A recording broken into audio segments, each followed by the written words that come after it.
Now friends, we will learn about parameterized test and test suites. Okay, so suppose you have a test. Suppose you have a test method. You have annotated it with @test, and you are passing some values and you are testing, as we did in our calculation. For example, we are adding 3 and 5, and we are checking whether the output is 8 or not.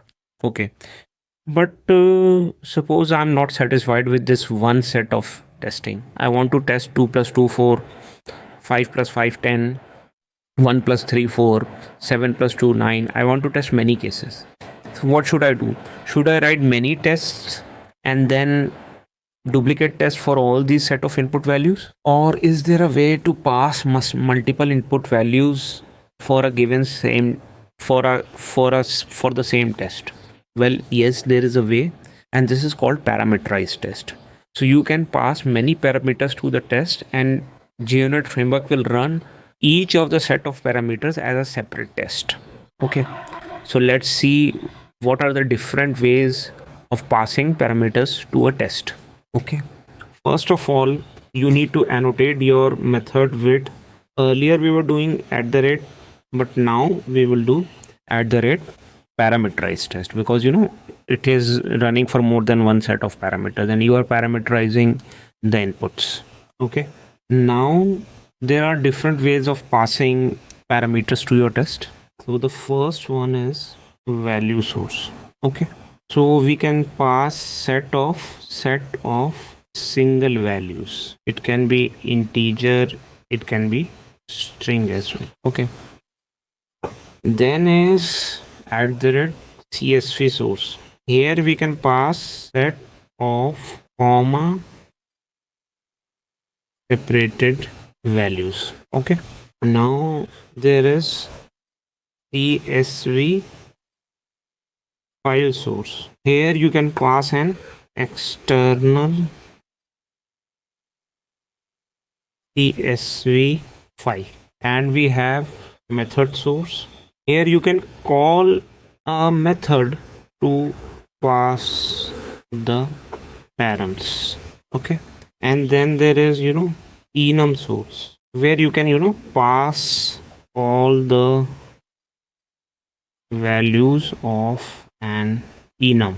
Okay, so these are the different ways of passing parameters to your parameterized test. Let's understand this with the help of example, and then later only we will learn about test suite as well. The test suite is when you want to run many tests.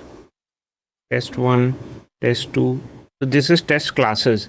It has many methods, M1, M2, this has M3, M4, etc., like this many. And you want to run more than one test as part of a suite of tests. Then we learn about test suite. So we'll show you that as well. So let's get into the code.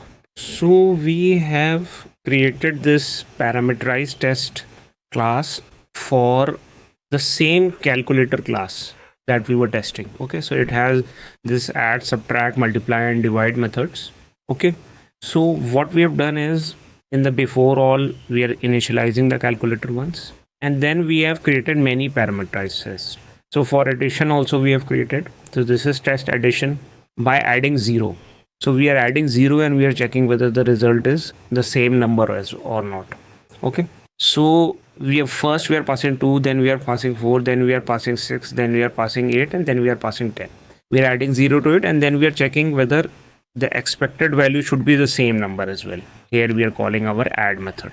Okay, similarly, this is another parameterized test, which is a CsvSource. This one was a value source, so you can pass single values, many single values. But this one is CsvSource, which is comma separated values. So here we are passing three CSV, a set of three inputs in a parameter. So there are 3 sets of parameters, and each set has 3 values. So 5, 3, and 2. And what we are doing, 5 minus 3 should be 2. We are testing subtraction. So 5 will become A, 3 will become B, and this 2 will become expected. So when you do A minus B, expected is what you should expect in result, which is 5 minus 3 is 2.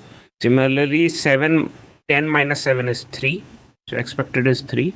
15 minus 5 is 10, so expected is 10. So here we are passing group of values. That is why we have used CsvSource. Okay, so we will run this as well and we will see. So let's run it. In fact, let's run this one.